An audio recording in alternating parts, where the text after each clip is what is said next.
Right now, Dr. Fauci is facing an extraordinary backlash from leaders in the Republican Party who are ramping up their criticisms after the public disclosure of thousands of Dr. Fauci's emails.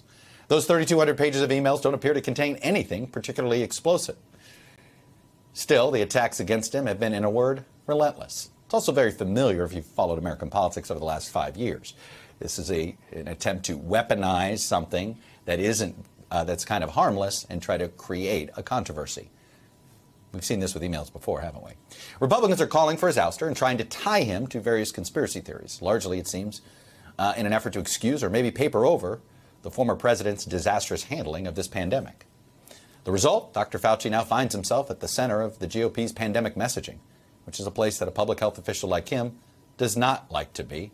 Frankly, it's what's happened to a lot of public health officials on the state and local level. So many of them ended up leaving their jobs. We're going to talk about that with him, too, especially at a time when there's still so much more work to be done. And we still have a lot of important questions that the public needs answered about this virus. There are, of course, intensifying questions about its origins after the intelligence community acknowledged that there is a distinct possibility it might trace back to a Chinese lab leak in some form, a theory that was initially conflated and confused with baseless claims that this virus was somehow man-made. There are also major questions around the U.S.'s vaccine strategy, both at home and abroad. The administration is on pace to fall short of the president's July 4th goal to have 70% of the United States adults vaccinated with at least one dose. Some vaccine doses are sitting on shelves so long they may no longer be usable, and we may not even be able to get them to another country to get them used. Meanwhile, as President Biden makes his first overseas trip, the U.S. is facing pressure from the international community to send more doses abroad as the virus's global spread continues to breed new and potentially concerning variants, like the one now spreading in the UK, which has also been found in the United States. Like I said, we got a lot to discuss with Dr. Fauci, so let's dive in. Joining me now is the director of the National Institute of Allergy and Infectious Diseases and the chief medical advisor to President Biden. It's Dr. Anthony Fauci. Dr. Fauci, welcome back to Meet the Press. Thank you, Chuck. Good to be with you. I want to start with the July 4th goal and the 70% and what you think is the missing ingredient, if there is one here, to get there. You've seen that, the pace of vaccinations. It's fallen back. It feels like we are literally on a door-to-door campaign. Do we have the resources and the time to go door to door to meet this goal? And how important is it to meet that goal, or is it a bit arbitrary? Well, it is important to meet it. It was when you set goals, Chuck, you do it to give yourself the impetus and the stimulus to get there. If you fall short of that, that's not the end of the game. You continue to push. And even if we do, which I hope we do, I believe we can meet the goal by July 4th of getting 70% of the adult population with at least one dose. Even if we do, we don't want to stop there. We want to continue to get as many people vaccinated as quickly as we possibly can. It's important to go all the way, as much as you possibly can. A goal is important, and we're going to try and get there. You're right, things have slowed down a bit, but that's what happens when the cohort of people who have not been vaccinated is smaller and smaller as you vaccinate more people. As you said, right, we have about 50% of the adult population is already completely vaccinated, and over 60% have had at least one dose. So we're doing very well, but we want to do even better. What's the drop? I think about, we're just beginning summer, and I know people don't want me to bring up fall yet, but look, we know what the fall and winter bring, cold and flu season, and perhaps this. What is the, okay, we're not at 70% by the 4th of July. That's not good, but we can live with that. What is that like before the fall and winter become potentially problematic if we can't meet this 75, 80% threshold? Well, Chuck, it's important to know what you obviously know is that we have a big country and there's real disparities and differences in the percent of people who are vaccinated in different states, cities, regions, and in those areas in which you have a high degree that are, we already have now, I think it's 13 at least states that have reached the 70% goal already in June. And if they get further and further, they'll be more and more protected. So you're going to see regions of the country, and if you look at the map, you'll see there are some regions that are well below 50%, which is really unfortunate because those are the the states and the areas that are going to be most vulnerable if, in fact, there is the potential for a surge as we get into the fall. This is particularly important, Chuck, because we're concerned about variants. You know, the UK was in very much opposition. Right. They had the B117. They were doing very, very well.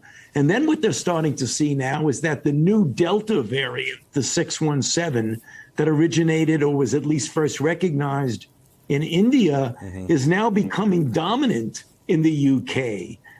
There's about 60%. I was speaking to their health officials the other day. It's about 60% there. Fortunately for us, the vaccines that we have available are good against the B117, a little bit of a diminution, but not much against the 617 or the Delta.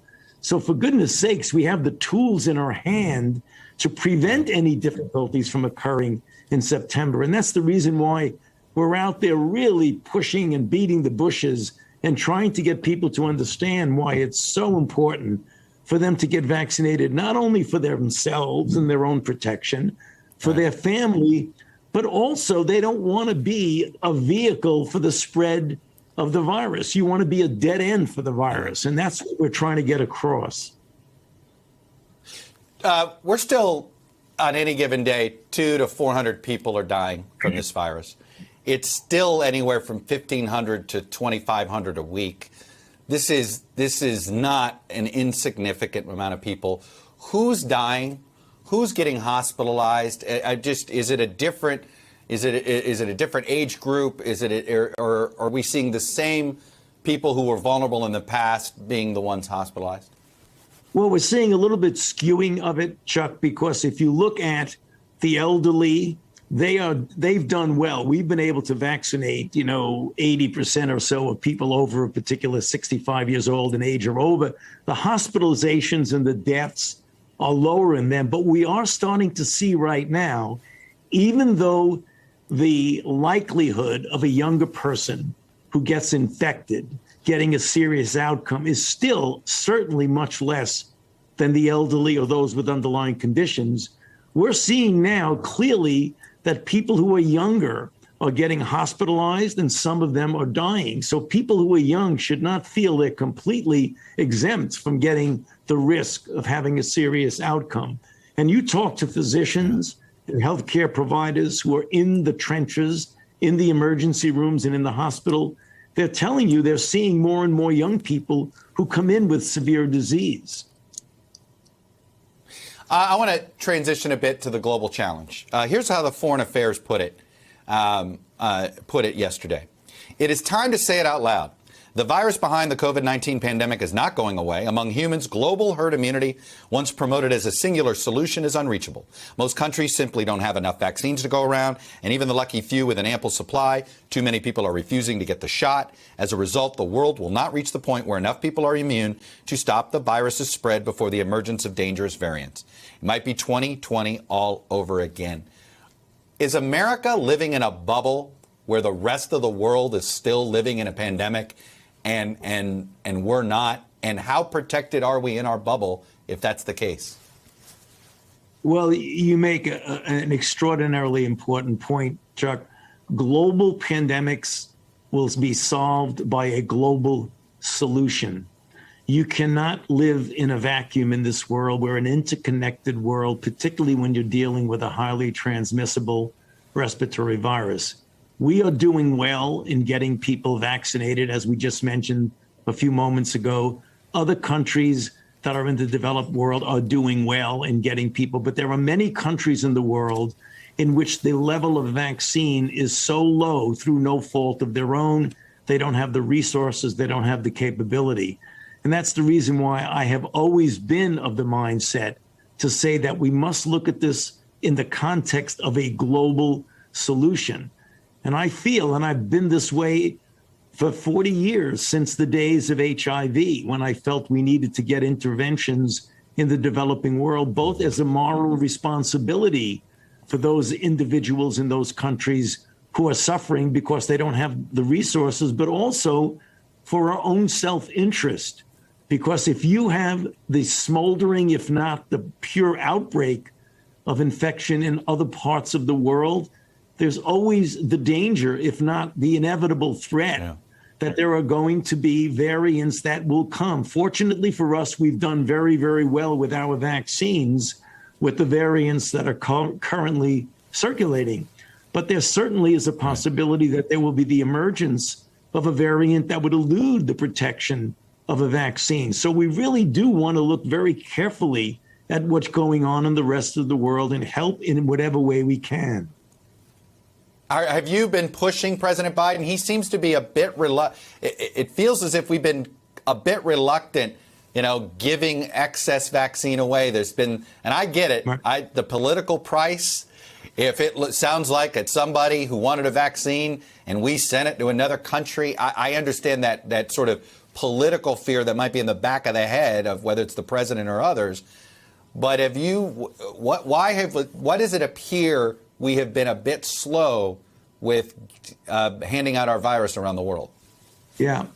Well, Chuck, first of all, in answer to your question, through the medical team, through Jeff Zients and the entire team, of which I am a part of that team, have made it very clear. I have been very vocal about the need to have a global solution. I've mentioned this to the president.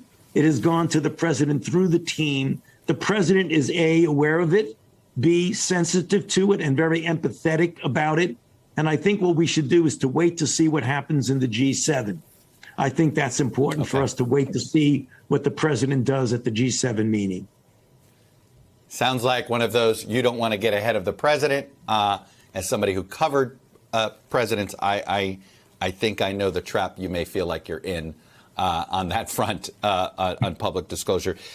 Let me transition to a report yesterday and to get at origin of COVID. The Wall Street Journal found out that there was a report on the origins of COVID-19 by a U.S. government national laboratory, and that they concluded the hypothesis claiming the virus leaked from a Chinese lab in Wuhan was plausible and at the time deserved further investigation, according to multiple people familiar with this classified document.